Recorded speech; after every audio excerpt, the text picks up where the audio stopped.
con nosotros Hilda Telles Lino, primera visitadora general de la Comisión de Derechos Humanos le preguntaba yo ahorita a Hilda si le seguíamos diciendo del DF. Así es. Todavía. Todavía. ¿Tendrá que cambiar algún día para ser de la Ciudad de México? Estamos en la modificación legal de nuestra ley, el reglamento, entonces ya, hasta entonces. Bienvenida, Hilda, gracias que nos Muchísimas acompañes. gracias, Javier, un gusto. Uno siempre se pregunta qué es lo que a temas tan rudos, bravos, sensibles de un país y un país que los alcanza a ver con una cercanía cotidiana, ¿por qué es lo que lleva a una persona a dedicarse en cuerpo y alma a eso? Es decir, ¿cómo se fue dando esta cercanía con temas que bien lo sabes, Hilda, son bravísimos, tristes y de repente, pues también te lo voy a decir yo, desesperanzadores? Mira, yo creo que sí se trata de una vocación de vida. Yo desde muy pequeña siempre me dolí ante las injusticias que me tocó ver en algunos procesos con mi propia familia, con gente cercana. Entonces, voy siendo educada en un proceso de sensibilidad ante esos eventos y siempre tenía yo muy claro que quería ser abogada. No tenía muy claro cómo hacia dónde, qué, por qué, pero yo decía, esto seguro lo va a resolver un abogado siempre. Entonces, un poco hacia ahí fue el camino. La propia vida también, mi propia vida personal, me llevó a experimentar una situación de violencia intrafamiliar grave y a partir de haber salido de ese proceso y poder literal decirlo, sobrevivir a ello, es que me dediqué en cuerpo, alma, actitud y todo a trabajar por la defensa de los derechos humanos de las mujeres y en general, bueno, en la parte institucional de los derechos humanos en general. No te preguntaré detalles, pero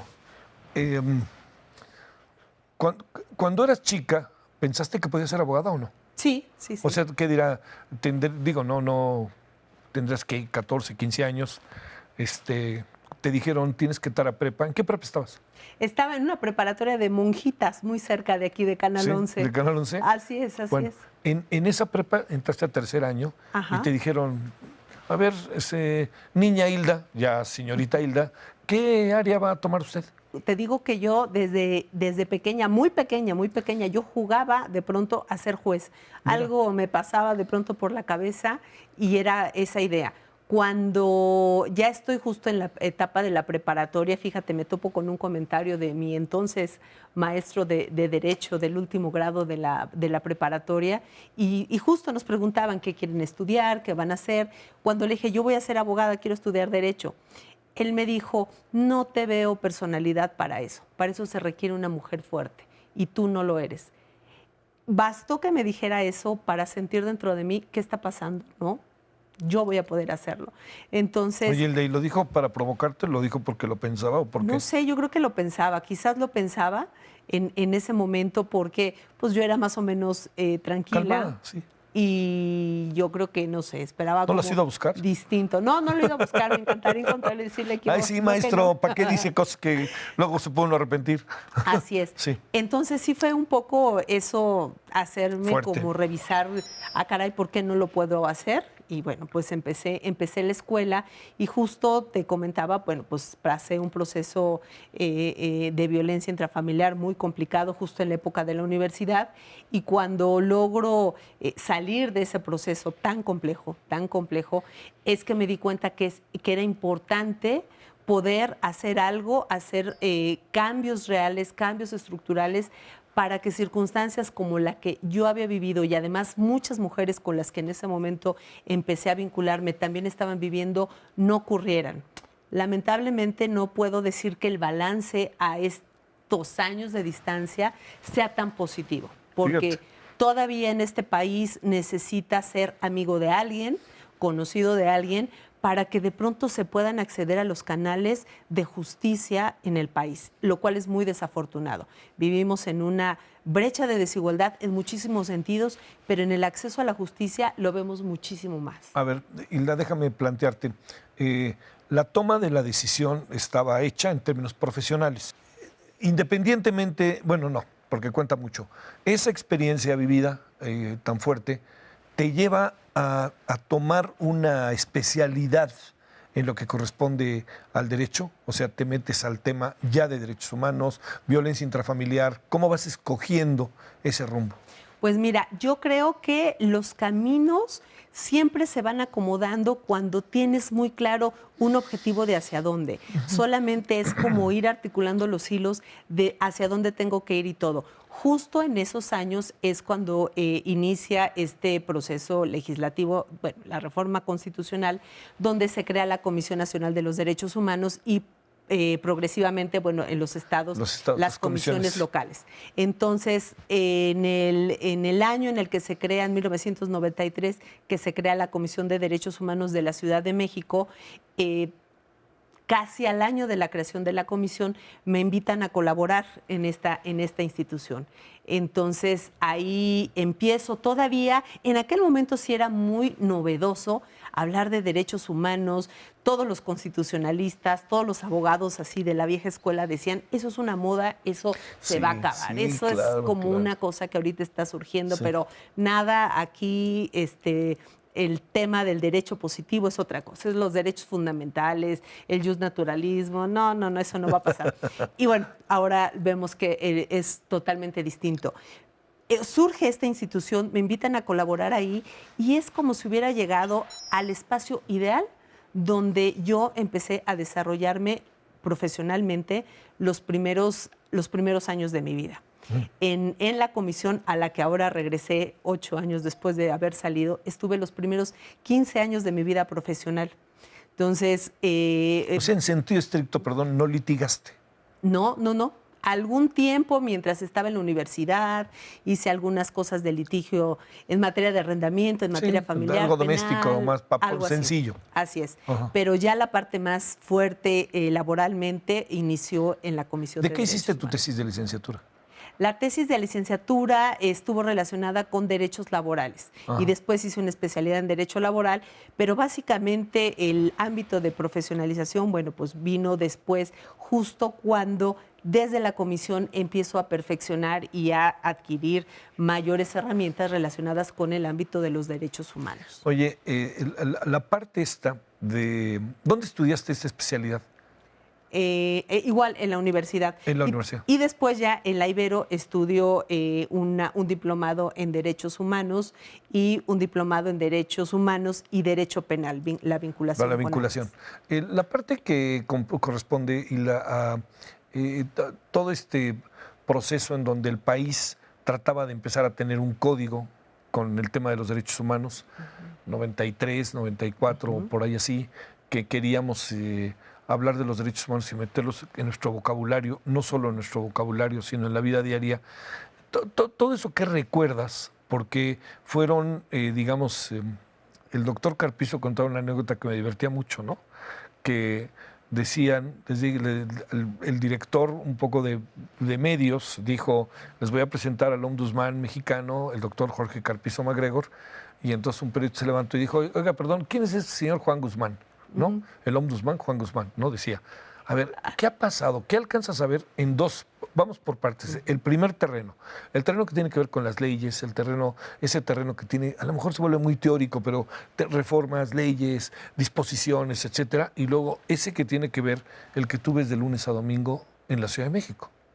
Mira, yo creo que sí hay un panorama muy distinto de cuando surge inicialmente la Comisión Nacional de los Derechos Humanos, las comisiones locales y en particular lo que me toca vivir en la ciudad. Sí fue un proceso donde se tenía uno que empezar a hacer un posicionamiento de los derechos humanos dentro de la administración pública, tanto federal como local, en particular la local, empezar a luchar con algunos mitos que todavía no hemos acabado con ello.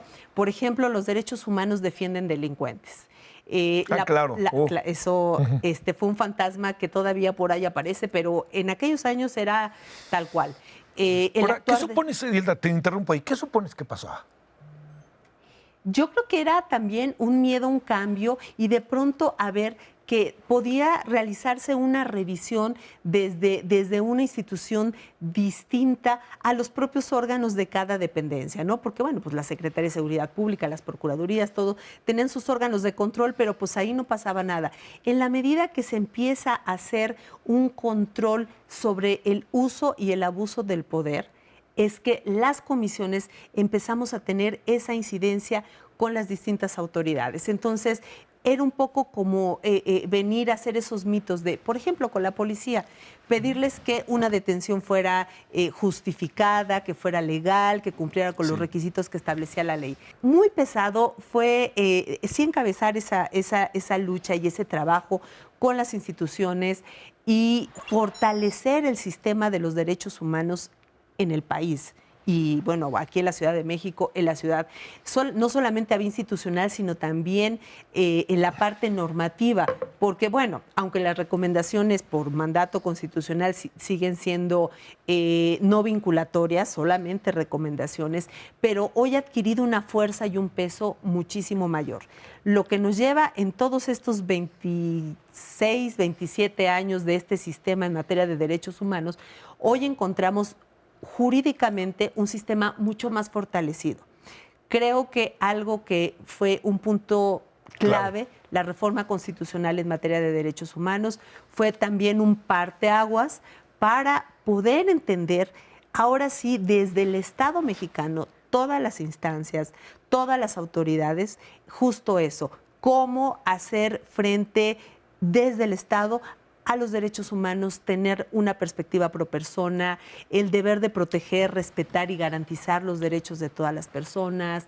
En fin, a partir de ahí surge como una nueva etapa de refortalecimiento también en el marco institucional, el mandato de las propias comisiones, la capacidad de tener incidencia mayor con las autoridades. Entonces, es un proceso que ha ido avanzando. Hoy, como te decía, todavía existen estos mitos sobre el actuar de las comisiones, pero ya hay un avance muchísimo mayor. Tenemos buenas disposiciones legales al respecto. Hay cosas que no todavía tenemos. Y entramos a la segunda parte de lo que te planteaba. Una cosa, dicen que este país tiene extraordinarias leyes.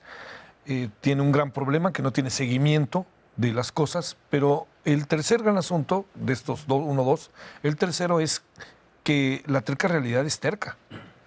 Y entonces de repente te enfrentas a una señorita Hilda que vive lo que vivió, que ahorita otra Hilda lo está viviendo en la colonia Escuadrón 201 o en Polanco o en donde quieras, ¿no?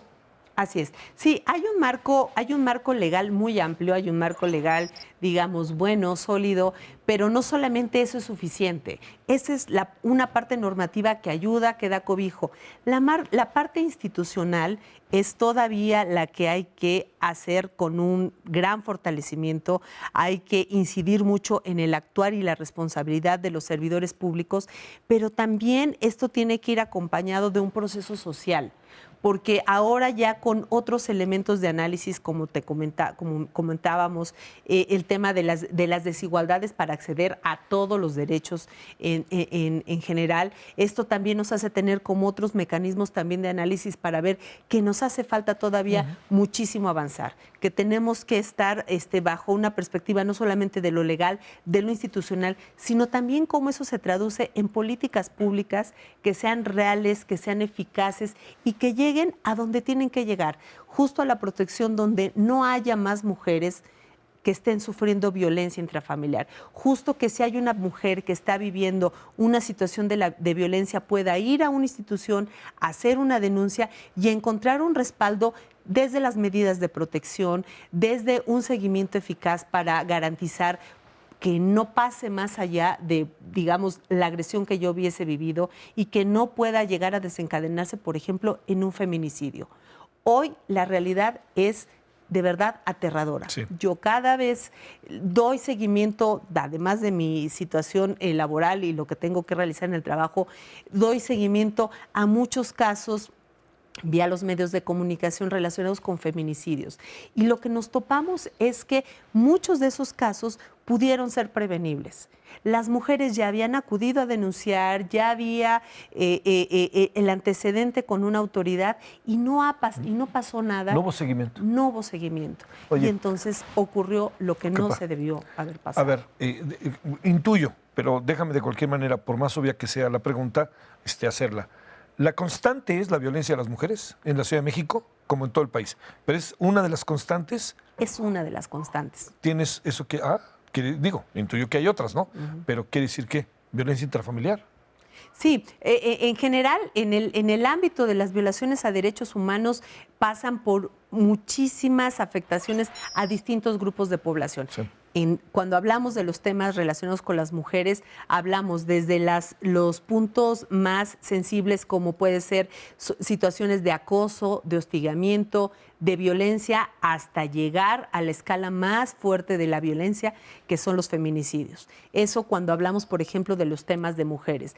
Pero igual, si te vas con otros grupos de población como personas con discapacidad, podemos ver que hay ausencia para poder tener acceso a situaciones de carácter laboral, a condiciones de accesibilidad para transitar por las calles, situaciones para poder tener un ingreso. Sí. Te vas con poblaciones LGBTTI también y ves que hay situación de violencia homofóbica, transfóbica, discriminación, sí, prejuicios, acoso, en fin, o sea, sí, hoy podemos ver a partir de todos estos distintos lentes que nos ponemos para afinar bien que hay una gran crisis de violaciones a derechos humanos y que sí nos toca una corresponsabilidad a muchísimos actores para poder revertir esas circunstancias. ¿Hasta dónde llega la Comisión de Derechos Humanos?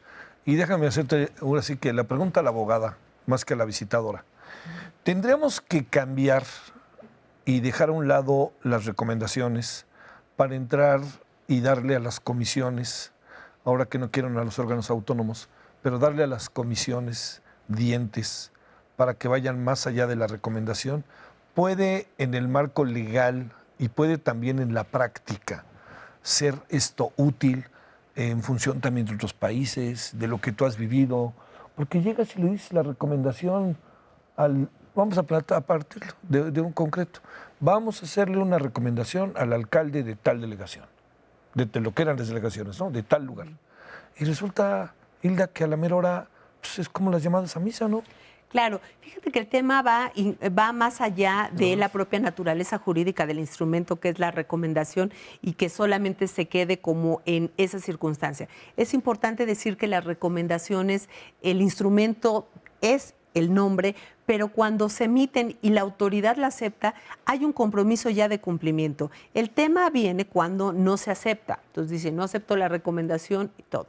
Ahí el trabajo no tendría que ser si se dota a la institución de mayores dientes o de mayor poder o de hacerla vinculatoria y obligatoria. El tema es cómo las autoridades asumen que todas tienen responsabilidad en el marco de los derechos humanos y que una recomendación se llame recomendación, resolución, sentencia o cualesquiera que sea su denominación, tendría que ser de cumplimiento obligatorio, porque ya hay una investigación, hay una serie de hallazgos bajo las cuales las comisiones se llegan y antes de emitir una recomendación, hay un análisis profundo, objetivo, certero, para determinar los alcances de la violación a los derechos humanos. ¿Qué pasa? A ver, ese es el punto que creo que estás, sé que lo conoces muy bien, déjame hacer la pregunta. ¿Cómo fregados le hacemos? ¿Cómo hacemos ese cambio de una recomendación que se tendría que cumplir? Es decir, ¿qué pasa si no la cumple alguien? Hoy, si no la cumple, la ley te da las posibilidades de acudir ante el Congreso de la Ciudad de México, un poco decir, oiga, tal autoridad no está cumpliendo esta recomendación, un proceso de diálogo, podrán mandar a llamar a un servidor público y decirle, oiga, pues ¿por qué no se está cumpliendo la recomendación? En fin, es un trabajo hoy en día muy cercano con las autoridades. ¿Piensas que debería haber un paso más, Hilda? Fíjate que se ha intentado, se ha analizado mucho. Yo no coincido en que tendría que ser de manera inmediata, o sea, que sea obligatoria, la haces y la cumples. Tendría que ser porque es obligatorio. Tendría que ser más esto de naturaleza, de un compromiso sobre el deber de los derechos humanos que tienen las autoridades. Exacto. Tendría que ser más ahí, porque entonces sí entienden que a quienes nos toca proteger, respetar y garantizar los derechos humanos a todas las autoridades. No es un tema de la comisión, no es un tema de algunos, es un compromiso, porque hoy es un mandato constitucional. La reforma constitucional fue muy clara y entonces ahí nos corresponde a todas las autoridades involucradas. Hilda, en esta práctica cotidiana en la que tú estás como visitadora, con equipos que están indagando, investigando, revisando, ¿ha cambiado perdóname, como el anglicismo, el chip de la autoridad o no ha cambiado? Sí. Yo ahora, pues un poco con el trabajo que hacemos desde la comisión, el trabajo en particular de la visitaduría, en la vinculación con las autoridades, sí hay una voluntad de tratar de hacer el trabajo mejor, ¿no? De resolver, incluso nos preguntan, bueno, cuáles son las incidencias que mayormente están viendo en el cumplimiento de nuestro deber, cuáles son los temas que se están revisando y en los que podríamos hacer una mejora. Hay, digamos, ese trabajo. Pero no solamente a veces es suficiente con la voluntad de un titular y de los jefes, sino es un cambio que tiene que hacerse en todos los niveles y en todas las estructuras. Entonces, hay esa apertura de realizarlo, pero para que llegue a ser una realidad, la verdad, todavía es un proceso que tenemos que seguir articulando la comisión desde el papel en el que se encuentra, con el mandato legal que actualmente tiene.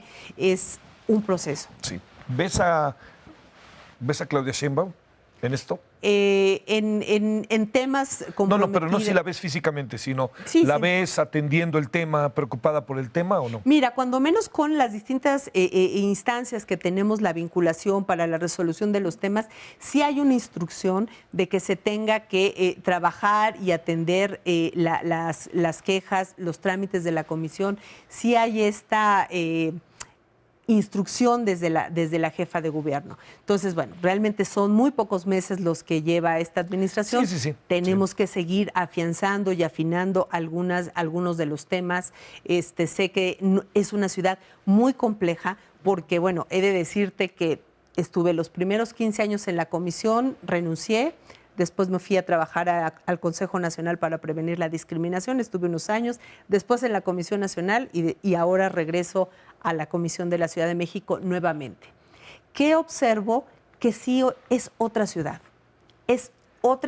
a la que de pronto yo tenía hace 8 años. Los problemas que nos enfrentábamos hace 8 o 9 años hoy son totalmente distintos. ¿Qué sí observamos y qué se había, por ejemplo, negado de manera sistemática la presencia de delincuencia organizada? Hoy muchas de las quejas que me toca investigar dentro de la visitaduría, muchas de ellas tienen alguna relación con narcomenudeo, con aparición de células de delincuencia organizada, con situaciones de violencia mucho más recrudecidas que las que veías hace algunos años. Entonces, sí, es otra ciudad, es una ciudad muy compleja, con problemas de violencia muy complejos y que sí tienen, primero, que hacerse visibles. Eso es fundamental, porque si los ocultamos, decimos pasa, no pasa. Sí, claro, no. Hacerlos visibles para entonces ahí meterle toda la fuerza. Sí. Toda la fuerza del Estado, toda la fuerza desde las comisiones, toda la fuerza del trabajo desde las organizaciones de la sociedad civil y de la propia sociedad. O sea, tiene que ser un trabajo muy articulado para poder de verdad empezar a observar un cambio. ¿Cómo ves el gobierno federal en este sentido?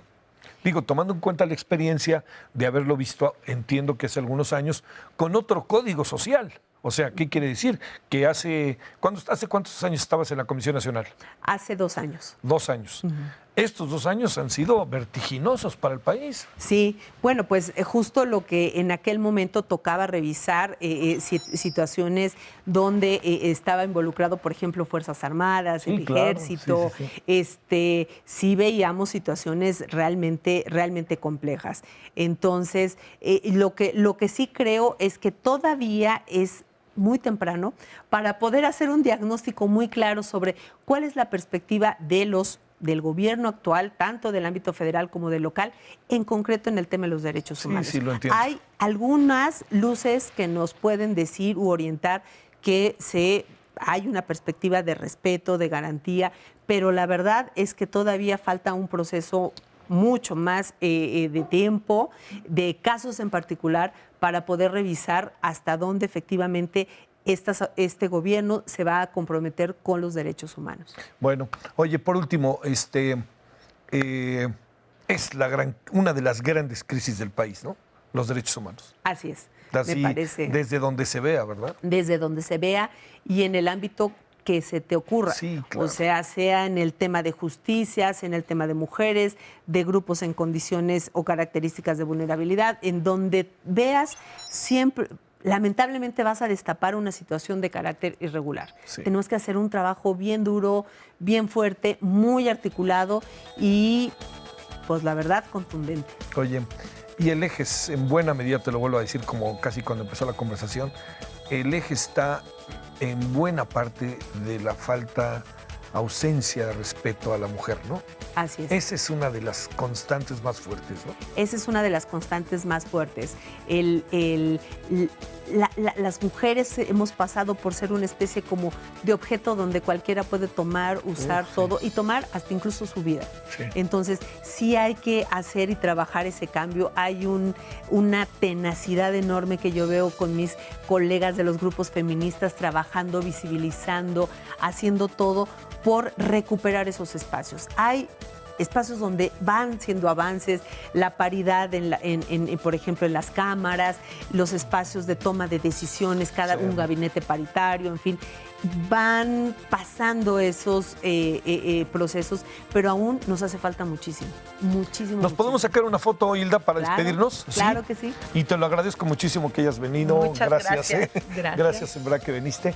Y bueno, qué chambita tienes, Muy bonita, por cierto. Sí, muy bonita, por cierto, en el sentido de todo lo que puede reflejar. Muchas gracias. Bueno, muchas gracias. Pásela bien, gracias. Hasta la próxima, adiós. Gracias.